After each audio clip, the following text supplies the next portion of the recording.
இயேசு கிறிஸ்துவின் பரிசுத்த நாமத்திற்கு மகிமை உண்டாவதாக. கிறிஸ்துவுக்குள் மிகவும் பிரியமான அன்பு சகோதர சகோதரிகளே, நேரலை செய்தியின் நேயர்களே, இயேசு கிறிஸ்துவின் அதிகாரமான நாமத்திலே நான் உங்களை இந்த நாளின் தியான செய்திக்காக வாழ்த்தி வரவேற்கிறேன். இந்த நாளில் நாம் தொடர்ந்து சிந்தனை செய்து வருகிற எசேக்கியேல் தீர்க்கதரிசியின் புஸ்தகம் 11ஆம் அதிகாரம் 13ஆம் வசனத்திலிருந்து 18ஆம் வசனம் வரையான அந்த பகுதியை நான் உங்களோடு வியாக்கியானம் செய்யலாம் என்று விரும்புகிறேன். கிறிஸ்துவுக்குள் அன்பானவர்களே, யாராயிலும் இந்த நேரலை செய்தியிலே பங்கு பெற்றிருந்தால் உங்கள் வேதாகமங்களை எடுத்துக்கொள்ளுங்கள். எசேக்கியேல் தீர்க்கதரிசியின் புஸ்தகம் 11ஆம் அதிகாரம் 13ஆம் வசனம் முதல் 18 வரையான வசனங்களை படிக்க கேட்கலாம். நான் இப்படி தீர்க்க தரிசனம் சொல்லுகையில், பெனாயாவின் குமாரனாகிய பெலத்தியா செத்தான். அப்பொழுது நான் முகங்குப்புற விழுந்து மகா சத்தமாய், கர்த்தராகிய ஆண்டவரே, தேவரீர் இஸ்ரவேலில் மீதியானவர்களை சர்வசங்காரம் செய்வீரோ என்று முறையிட்டேன். அப்பொழுது கர்த்தருடைய வார்த்தை எனக்கு உண்டாகியவர், மனுபுத்திரனே, நீங்கள் கர்த்தரை விட்டு தூரமாய் போங்கள். எங்களுக்கு இந்த தேசம் சுதந்திரமாக கொடுக்கப்பட்டதென்று உன் சகோதரருக்கும் உன் குடும்பத்தாருக்கும் உன் பந்து ஜனங்களுக்கும் இஸ்ரவேல் வம்சத்தார் அனைவருக்கும் எருசலேமின் குடிகள் சொல்லுகிறார்கள். ஆகையால் நான் அவர்களை தூரமாக பிற ஜாதிகளுக்குள்ளே துரத்தி இருந்தாலும், நான் அவர்களை தேசங்களிலே சிதறடித்திருந்தாலும், நான் அவர்கள் போன தேசங்களில் அவர்களுக்கு கொஞ்ச காலத்துக்கு பரிசுத்த ஸ்தலமாக இருப்பேன் என்று கர்த்தராகிய ஆண்டவர் அழைக்கிறார் என்று சொல். ஆதலால் நான் உங்களை ஜனங்களிடத்திலிருந்து சேர்த்து நீங்கள் சிதறடிக்கப்பட்ட தேசங்களிலிருந்து உங்களை கூட்டிக் கொண்டு இஸ்ரவேல் தேசத்தை உங்களுக்கு கொடுப்பேன் என்று கர்த்தராகிய ஆண்டவர் உரைக்கிறார் என்று சொல்லு. அவர்கள் அங்கே வந்து அதில் சி என்று இழப்பட்டதும் அருவருக்கப்படத்தக்கதுமாயிருக்கிறதை எல்லாம் அதிலிருந்து அகற்றுவார்கள் என்று சொல் என்றார் என்பவைகளே. அவர்கள் அங்கே வந்து அதில் சி என்று இழப்பட்டிருக்கிறதும் சி என்று இழப்படத்தக்கதும் அருவருக்கப்படத்தக்கதுமாய் இருக்கிறதை எல்லாம் அதிலிருந்து அகற்றுவார்கள் என்றார் என்பவைகளே. ஒரு நிமிடம் தலைவணங்கி ஜெபிக்கலாம். ஜெபம். கிருபையும் இரக்கமும் தயவும் நிறைந்த எங்கள் அன்பின் பரலோக தகப்பனே, இந்த பரிசுத்த நாளின் பிற்பகல் மாலை வேளையிலும் எளியவர்களாகி நாங்கள் எசேக்கியேல் தீர்க்கதரிசியின் மூலமாய் நீர் முன்னுரைத்திருக்கிற அந்த தீர்க்க தரிசன வாக்கியங்களை நினைவு கூர்ந்து இந்த நாளிலே அதில் சில வாக்கியங்களை நாங்கள் தியானிக்க நீர் தந்த கிருபைகளுக்காக உமக்கு நன்றி செலுத்துகிறோம். உம்முடைய தூய ஆவியானவருடைய அருளும் கிருபையும் ஆற்றலும் கூட்டுறவும் எங்களோடு இந்த செய்தியை கேட்கிற உம்முடைய பிள்ளைகள் அனைவரோடும் நிறைவாக தங்கியிருக்கட்டும் என்று உமது சமூகத்தில் வேண்டுகிறோம். இந்த வார்த்தைகளின் வழியாக இந்த இறைவார்த்தைகளிலே கடினமும் கருகலுமாயிருக்கிற இந்த இறைவார்த்தைகளை நாங்கள் பகிர்ந்து கொள்ளும்படி நீர் எங்களுக்கு தூய ஆவியானவருடைய ஆற்றலை தந்தருளும்படியாய் அதை கேட்கிற உள்ளங்களிலே தூய ஆவியானவரை ஊடுருவச் செய்து தெளிந்த ஞானத்தையும் தெளிந்த புத்தியையும் தெளிந்த அறிவையும் வேத வசன வியாக்கியானங்களையும் கேட்டு கவனித்து அவைகளை கற்றுக்கொள்ள இரக்கம் பாராட்டும்படியாக உமது சமூகத்தில் மன்றாடுகிறோம். இயேசு கிறிஸ்துவின் வழியாக பிதாவே, ஆமேன், ஆமேன். கிறிஸ்துவுக்குள் மிகவும் பிரியமான அன்பு சகோதர சகோதரிகளே, நம் கடந்த சனிக்கிழமை திங்கட்கிழமை அன்று இதனுடைய 29வது பாகத்தை, அதாவது இந்த எசேக்கியேல் தீர்க்கதரிசியின் புஸ்தகம் 11ஆம் அதிகாரம் 12ஆம் வசனம் வரையிலும் உள்ள பகுதிகளை நாம் தியானித்திருக்கிறோம். இந்த நாளிலே 13ஆம் வசனத்திலிருந்து 18ஆம் வசனம் வரையான பகுதிகளை தியானிக்க இருக்கிறோம். முந்தின பகுதியில் இந்த நகரம் உங்களுக்கு, அதாவது எருசலேம் என்கிற இந்த பரிசுத்த நகரமும் பரிசுத்த பட்டணமும் உங்களுக்கு பானையாய் இருப்பதும் இல்லை, நீங்கள் அதில் இறைச்சியாய் இருப்பதும் இல்லை, உங்களை இஸ்ரவேல் தேசத்தின் எல்லையிலே நியாயம் தீர்ப்பேன் என்று சொல்லியிருக்கிறார். அவைகளை தியானித்தோம். அதன்படியே 2 நாளாகமும் 26ஆம் அதிகாரத்தின் பிற்பகுதியின்படியும்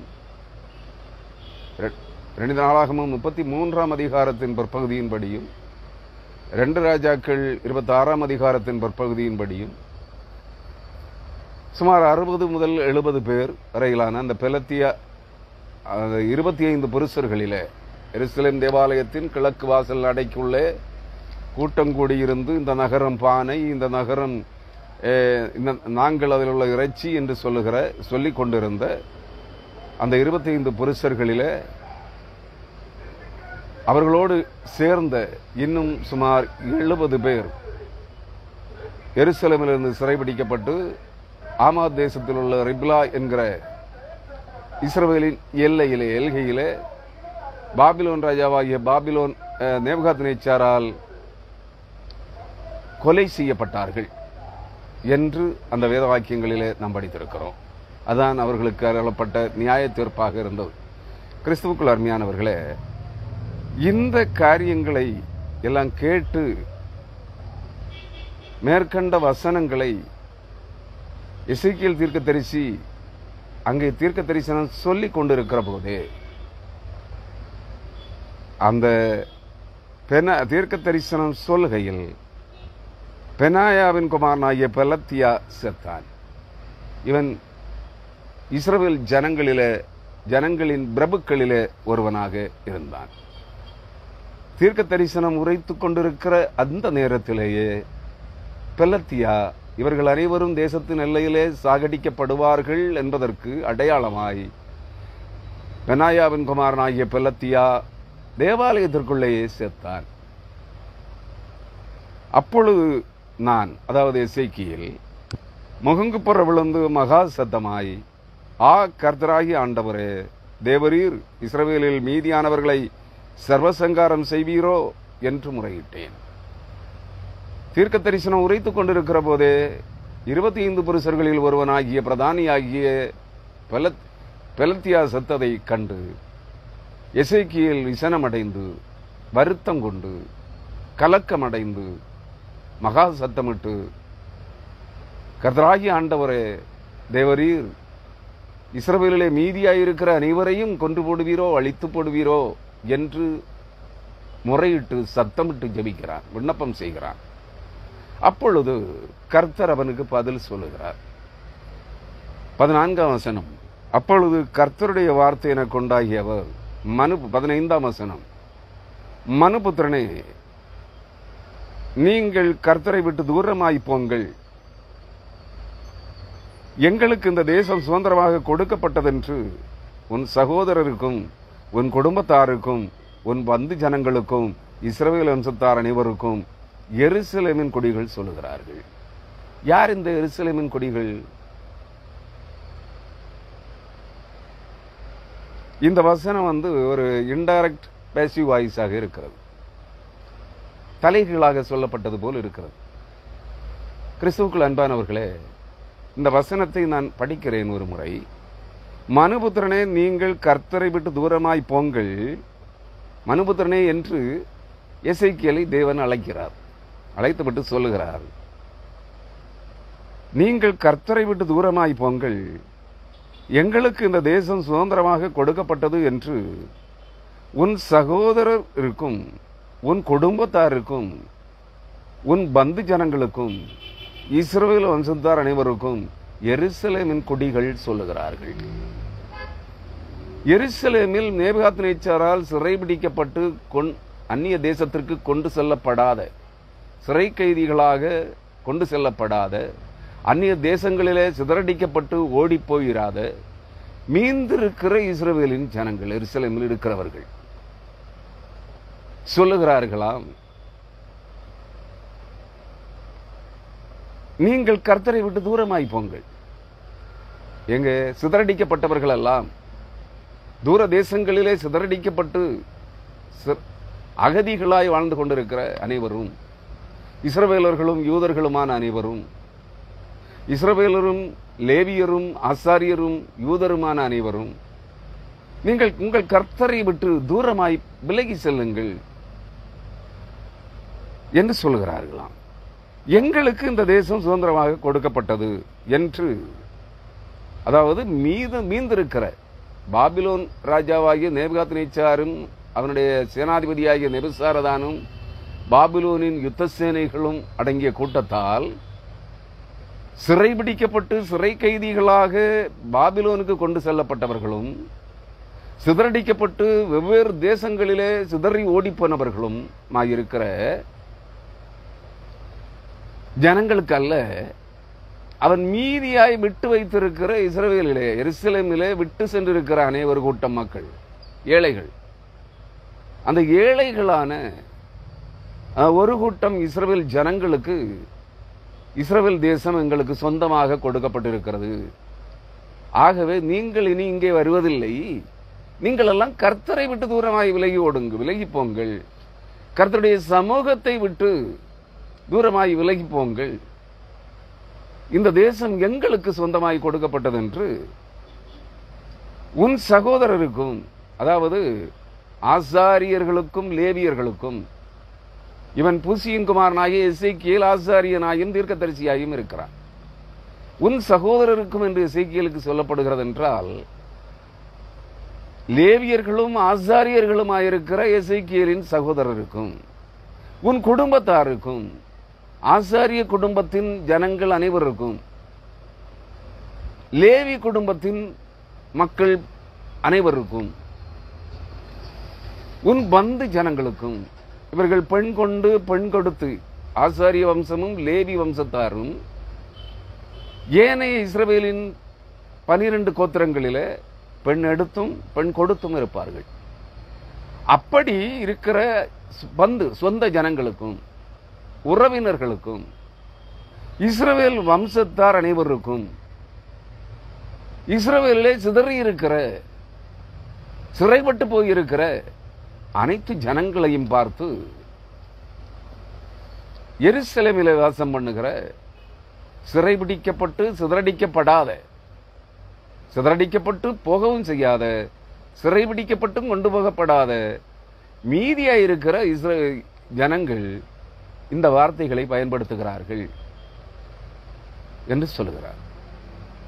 ஆகவே கர்த்தர் சொல்லுகிறார், ஆகையால் 16ஆம் வசனம், ஆகையால் நான் அவர்களை தூரமாக புற ஜாதிகளுக்குள்ளே துரத்தி இருந்தாலும், எவர்களை? இஸ்ரவேலிலே இருக்கிறவர்களையா, எருசலேமிலே தங்கி இருக்கிறவர்களையா? இல்லை,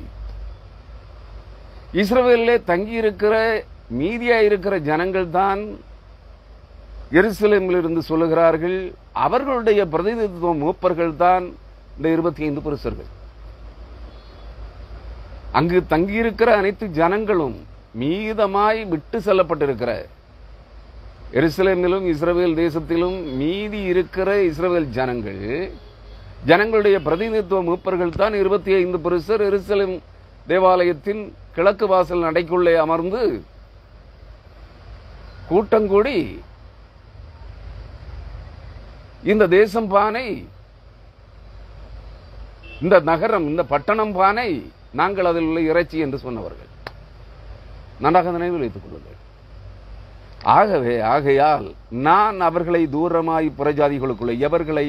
சிதறடிக்கப்பட்ட அந்த 25 புருஷர்களால், மீதம் இருக்கிற இஸ்ரவேல் ஜனங்களால் சுட்டிக்காட்டப்படுகின்ற, ஏளனமாக பார்க்கப்படுகின்ற, சிதறடிக்கப்பட்ட சகல தேசங்களிலும் சிதறடிக்கப்பட்டு சிதறி போயிருக்கிற இஸ்ரவேலர்களும் யூதர்களும் லேவியர்களுமாயிருக்கிற ஜனங்களுக்கும், புறஜாதிகளுக்குள்ளே நான் அவர்களை துரத்தி இருந்தாலும், நான் அவர்களை தேசங்களிலே பல்வேறு தேசங்களிலே பல்வேறு நாடுகளிலே சிதறடித்திருந்தாலும், நான் அவர்கள் போன தேசங்களில் எங்கெங்கெல்லாம் எந்தெந்த தேசங்களில் சிதறடிக்கப்பட்டு வாழ்ந்து கொண்டிருக்கிறார்களோ, அகதிகளாக அடிமைகளாக வாழ்ந்து கொண்டிருக்கிறார்களோ, அந்த இடங்களிலெல்லாம், அந்த தேசங்களில் அவர்களுக்கு கொஞ்ச காலத்துக்கு பரிசுத்த சமூகமாக இருப்பேன், பரிசுத்த ஸ்தலமாக இருப்பேன் என்று சொல்லுகிறார். புறஜாதிகள் எருசலேம் மட்டுமல்ல, இஸ்ரவேல் ஜனங்கள் தெரிந்து கொள்ளப்பட்ட இறைமக்களும் மக்களாகிய யூதர்களும் இஸ்ரவேலர்களும் லேவியர்களும் ஆசாரியர்களுமாயிருக்கிற இறைமக்கள் கூட்டம் எந்தெந்த தேசங்களிலே சிதறடிக்கப்பட்டு சிறைபிடிக்கப்பட்டவர்களாய் வாழ்ந்து கொண்டிருந்தாலும் அவர்கள் இருக்கிற இடங்களிலெல்லாம் நான் அவர்களுக்கு பரிசுத்த ஸ்தலமாக இருப்பேன் என்று சொல்கிறார். கர்த்தரே தேவாலயம். வெளிப்படுத்தின விசேஷம் 21ஆம் அதிகாரத்திலே 20ஆம் அதிகாரம் 21ஆம் அதிகாரங்களை படித்தால் தேவனே ஆட்டுக்குட்டியானவரே அங்கு ஆலயம், வேறு ஆலயம் இல்லை. ஆட்டுக்குட்டியானவரே ஆலயம், ஆட்டுக்குட்டியானவரே விளக்கு.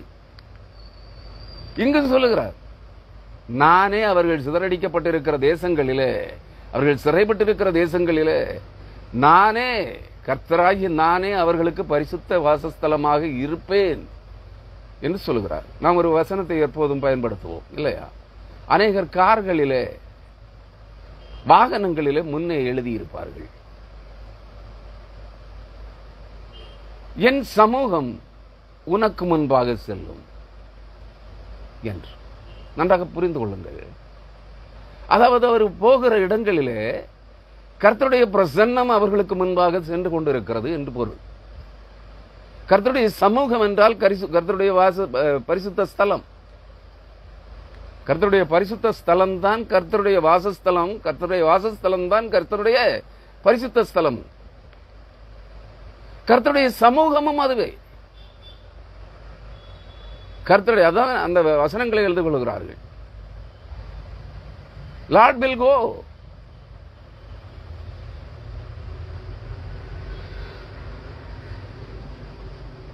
in front of you. கர்த்தருடைய சமூகம் உனக்கு முன்பாக, உங்களுக்கு முன்பாக செல்லுகிறது என்கிற அந்த வார்த்தையின் பொருளின் அடிப்படையிலே தான் இந்த இடத்தையும் நாம் எடுத்துக்கொள்ள வேண்டும்.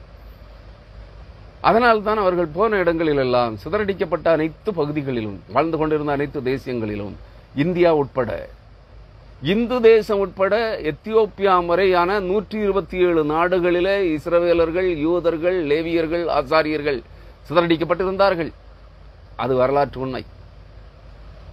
எஸ்தரின் புஸ்தகம் 1ஆம் அதிகாரம் 1ஆம் வசனம் சொல்கிறபடி இந்து தேசம், அதாவது இந்திய நாடு முதல், இந்திய தேசம் முதல் எத்தியோப்பியா வரையான 127 நாடுகளிலே சிதறடிக்கப்பட்ட இஸ்ரவேலர்களும் யூதர்களும் எருசலேமின் ஜனங்களாகிய லேவியர்களும் ஆசாரியர்களும் சிதறி வாழ்ந்து கொண்டிருந்தார்கள்.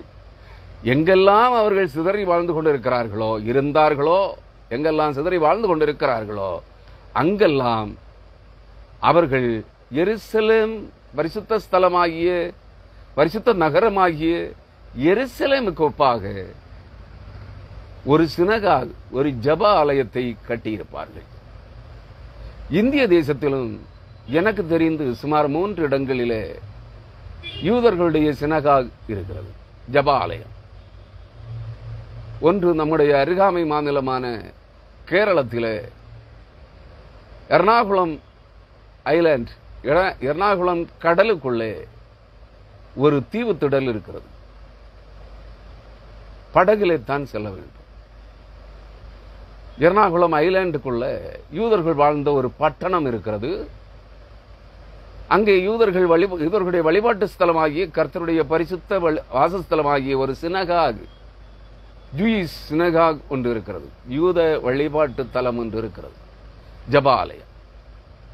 இன்னும் மலபார் பகுதிகளிலே, பூனாவிலே, இன்னும் பல்வேறு இடங்களிலே யூத வழிபாட்டு தடங்கள் இருக்கிறது. கிறிஸ்துவுக்குள் அன்பானவர்களே, யூதர்கள் எங்கெல்லாம் வாழ்ந்து கொண்டிருந்தார்களோ இஸ்ரவேலர்கள், அந்த இடங்களிலெல்லாம் கர்த்தர் அவர்களுக்கு பரிசுத்த ஸ்தலமாக கொஞ்ச காலத்துக்கு இருந்திருக்கிறார். அதைத்தான் இங்கே சுட்டி காட்டுகிறார். நான் அவர்கள் போன தேசங்களில், அவர்கள் வாழ்ந்து கொண்டு சிதறடிக்கப்பட்டு போய் சேர்ந்த தேசங்களில், அவர்கள் வாழுகின்ற அந்த அந்நிய தேசங்களில் கொஞ்ச காலத்துக்கு அவர்களுக்கு பரிசுத்த ஸ்தலமாக இருப்பேன் என்று சொல்லுகிறார். அவருடைய சமூகம், கர்த்தருடைய பரிசுத்த சமூகம் அவர்கள் வாழுகின்ற பகுதிகளிலே தங்கி இருக்கிறது. கர்த்தருடைய சமூகம் அங்கே இருக்கிறது என்று பொருள். கிறிஸ்துவுக்குள் அன்பானவர்களே,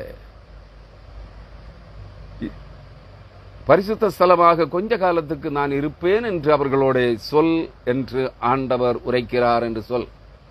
17ஆம் வசனம், ஆதலால் நான் உங்களை ஜனங்களிடத்திலிருந்து சேர்த்து இப்படி இருக்கிறபடியினால், எப்படி இருக்கிறபடியினால், நீங்கள் சிதறடிக்கப்பட்டு வாழ்ந்து கொண்டிருக்கிற அனைத்து தேசங்களிலும், உலகத்தின் 127 நாடுகளிலும், நீங்கள் சிதறி வாழுகின்ற அனைத்து பகுதிகளிலும் நான் உங்களுக்கு கொஞ்ச காலத்துக்கு ஆன பரிசுத்த ஸ்தலமாக இருக்கிறபடியினால், என் சமூகம் உங்கள் அருகிலே வாசம் பண்ணுகிறபடியினால், உங்களை நான்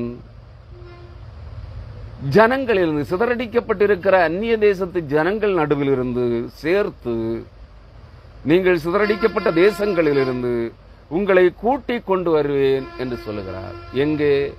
எருசலேமுக்கு, அந்த வாக்குத்தத்த தேசமாகிய கானான் தேசம் எனப்பட்ட இஸ்ரவேல் தேசத்திற்கு அவர்களை கூட்டிக் கொண்டு வருவேன் என்று சொல்கிறார்.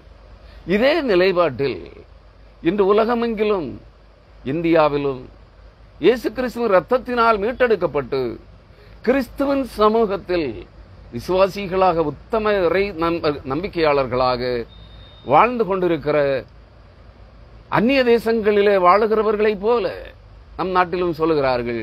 கிறிஸ்தவர்கள் எல்லாம் நீங்கள் எருசலேமுக்கு ஓடிவிட வேண்டும் என்று சொல்லுகிறார்கள். உங்களை நாங்கள் துரத்துவோம் என்று சொல்லுகிறார்கள்.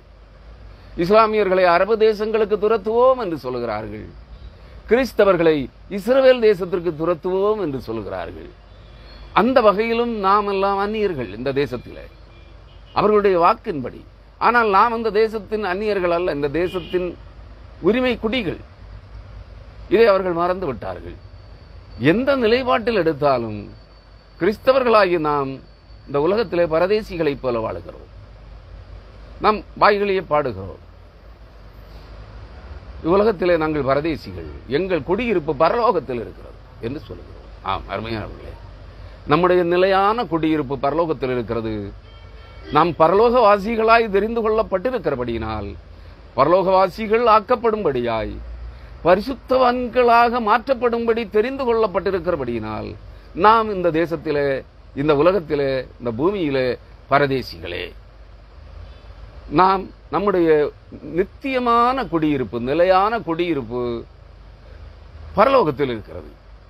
அந்த வகையிலே நாம் இந்த தேசத்திலே அந்நியர்களே, பரதேசிகளே. கிறிஸ்துவுக்குள் அருமையானவர்களே, நாமும் நம்முடைய நிலையான குடியிருப்பாகிய பரலோக ராஜ்யத்தின் உரிமை பங்காளர்களாக மாற்றம் வரும்படி தேவன் நாம் மனம் திரும்புவதற்கு காத்திருக்கிறார். அதற்கென்று நம்மை அழைத்தும் இருக்கிறார், தெரிந்து கொண்டும் இருக்கிறார்.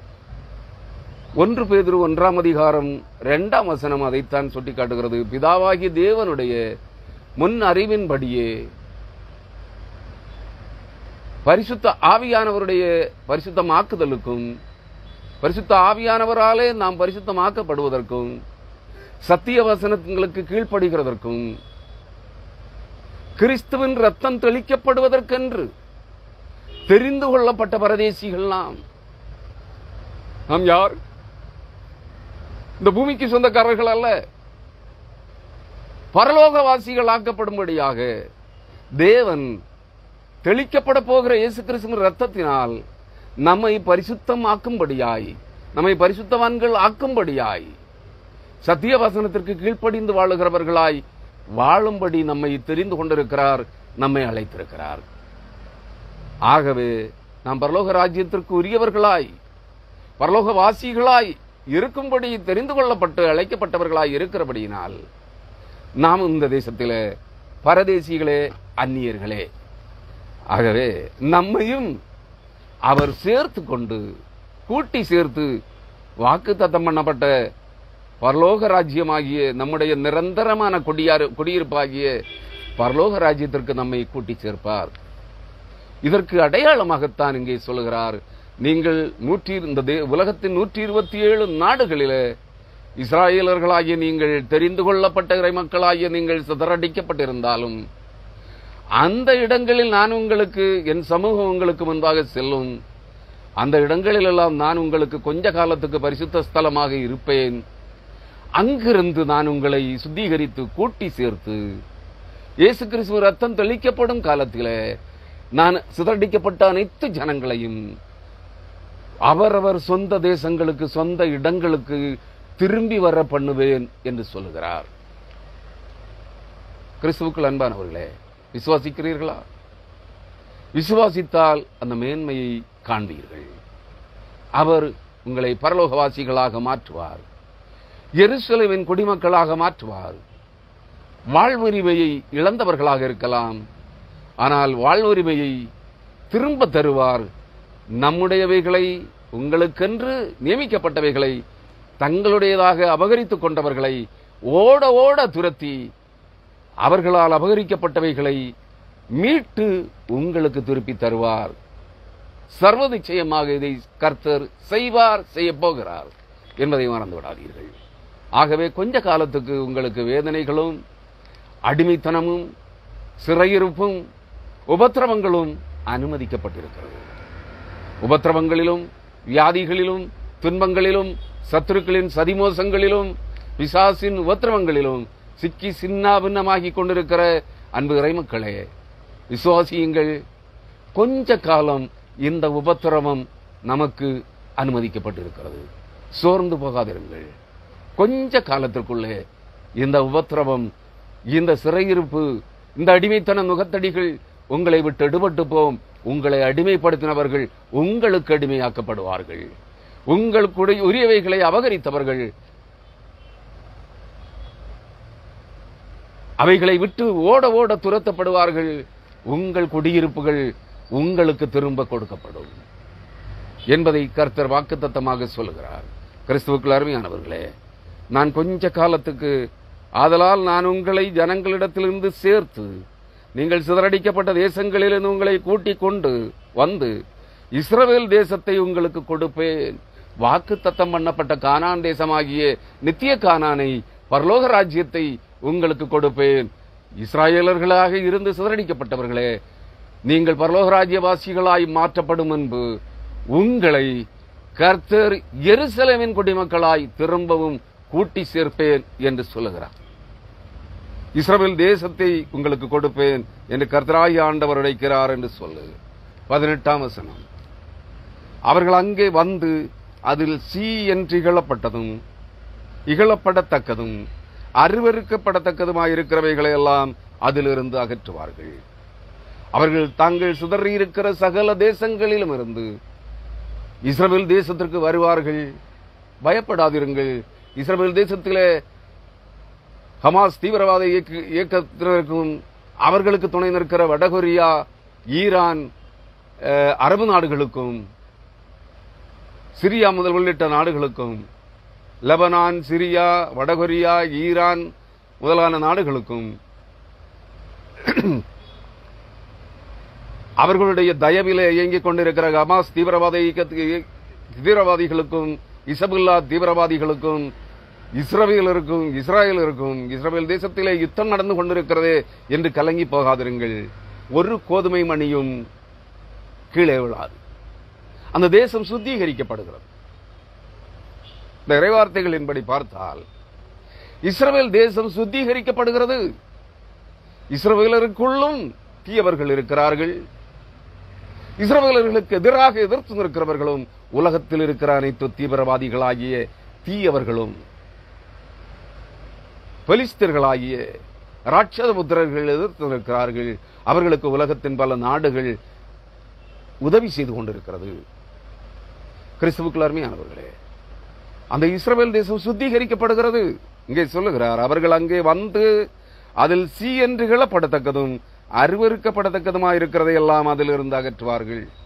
இந்த அகற்றப்படுதல், அருவருக்கப்படத்தக்க அனைத்தையும், சீ என்று இகழப்படத்தக்க அனைத்தையும் அகற்றுகிற பணி சுமார் 60 ஆண்டுகளாக தொடர்ந்து நீடித்துக் கொண்டிருக்கிறது. நீங்கள் மறந்துவிடக்கூடாது. 1948ஆம் ஆண்டு யூதர்களுக்கு, இஸ்ராயலர்களுக்கு இஸ்ரவேல் தேசம் வாக்களிக்கப்பட்டு திரும்ப கொடுக்கப்பட்டது. திரும்ப கொடுக்கப்பட்ட அந்த காலத்திலிருந்து இந்த 2024 ஆண்டு ஏறக்குறைய 75 ஆண்டுகளாக அந்த இஸ்ராயல் தேசம் சுத்திகரிக்கப்பட்டுக் கொண்டிருக்கிறது. அது இன்னும் முழுமையடையவில்லை. ஆகவே தான் கடந்த அக்டோபர் 17 முதல், கடந்த அக்டோபர் மாதம் 2023 ஆண்டு அக்டோபர் மாதம் 7 முதல் இந்த நாள் வரை இஸ்ரவேல் தேசம் சுத்திகரிக்கப்படுகிறது.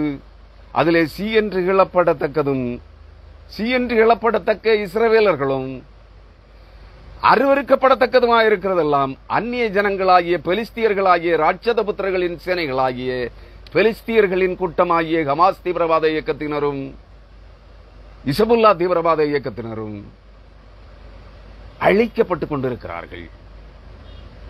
இந்த வசனம் சொல்கிறது, அவர்கள் அங்கே வந்து, எவர்கள்? சிதறடிக்கப்பட்ட யூத இஸ்ராயேலிய ஜனங்கள் இஸ்ரவேல் தேசத்திற்கு வந்து 75 ஆண்டுகள் ஆயிற்று. ஏறக்குறைய 2000 ஆண்டுகள் உலக வரைபடத்தில் இஸ்ரவேல் என்ற ஒரு தேசம், யூதர்களுடைய நாடு, இஸ்ரவேலர்களுடைய நாடு என்ற ஒரு நாடு வரைபடத்தில் இல்லாமல் இருந்தது. 1948 ஆண்டிலே அந்த நாடு அவர்களுக்கு வாக்களிக்கப்பட்டது. அது உரிமையாக்கப்பட்டது. அன்று முதல் இன்று வரை அங்கே யுத்தம் தொடர்ந்து கொண்டிருக்கிறது. அங்கே சி என்று இழப்படத்தக்க அனைத்தும் இஸ்ரவேலர்களுக்குள்ளே, யூதர்களுக்குள்ளே இருக்கிற தீயவர்களும் அவர்களுக்கு எதிர்த்து நிற்கிற சத்துருக்களாகிய புறஜாதிகளில் அருவருக்கப்படத்தக்கவர்கள் எல்லாம் அங்கே அழிக்கப்பட்டுக் கொண்டிருக்கிறார்கள்.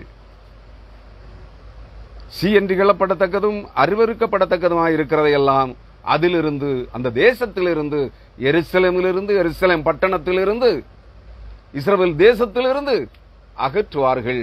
அந்த பணி முடிவடையும் போது வாக்குத்தத்தம் பண்ணப்பட்ட கர்த்தருடைய ஆவியானவர் பின்மாறி மலையாக இந்த பூமியில இறங்குவார். சிதறடிக்கப்பட்ட இஸ்ரவேலர்கள் மட்டுமல்ல, பூமி எங்கிலும் இயேசு கிறிஸ்து ரத்தத்தால் மீட்டு ரட்சிக்கப்பட்ட அனைத்து ஜனங்களும், எங்கள் ராஜ்யம், எங்கள் பூலோகம் எங்கள் குடியிருப்பு அல்ல, எங்களுடைய நிரந்தர குடியிருப்பு பரலோகத்தில் இருக்கிறது என்று விசுவாசிக்கிற இறைமக்களாகிய நீங்களும் நானும் அனைவரும் தெளிக்கப்படுகிற இயேசு கிறிஸ்து ரத்தத்தினால், தண்ணீர் முழுக்கினால் அல்ல, அந்த பொய்களை நம்பாதிருங்கள். தண்ணீர் முழுக்கினால் அல்ல, அந்நிய பாஷையினால் அல்ல, அந்நிய பாஷையின் ஜெபங்களினாலும் அல்ல,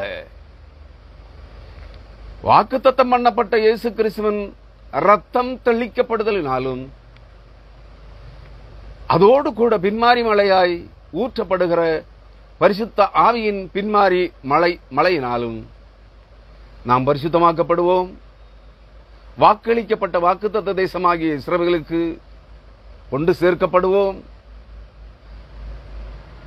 ஏனையவர்கள் வாக்குத்தத்தம் பண்ணப்பட்ட பரலோக ராஜ்யமாகிய நித்திய கானானுக்கு பரலோக ராஜ்யவாசிகளாய் கூட்டி சேர்க்கப்படுவீர்கள் என்பதை நான் உங்களுக்கு கூறி, இந்த செய்தியை இன்றைய தினத்தில் இந்த 18ஆம் வசனத்தோடு, எசேக்கியேல் 11ஆம் அதிகாரம் 18ஆம் வசனத்தோடு நிறைவு செய்கிறேன். அடுத்த பகுதியை வருகிற திங்களன்று மாலையில கர்த்தருக்கு சித்தமானால் எசேக்கியேல் 11ஆம் அதிகாரம் 19ஆம் வசனம் முதல் 24 வரையான வசனங்களை உங்களோடு பகிர்ந்து கொள்ளலாம் என்று விரும்புகிறேன். கர்த்தர் கிருபை செய்வாரானால் வருகிற திங்களன்று மாலையில மீண்டும் சந்திப்போம். அதுவரை கர்த்தருடைய ஆவியானவரும் சத்திய தேவ வார்த்தைகளும் உங்களோடு இருந்து உங்களை கரம் பிடித்து நடத்துவதாக. ஆமேன், ஆமேன், ஹல்லேலூயா.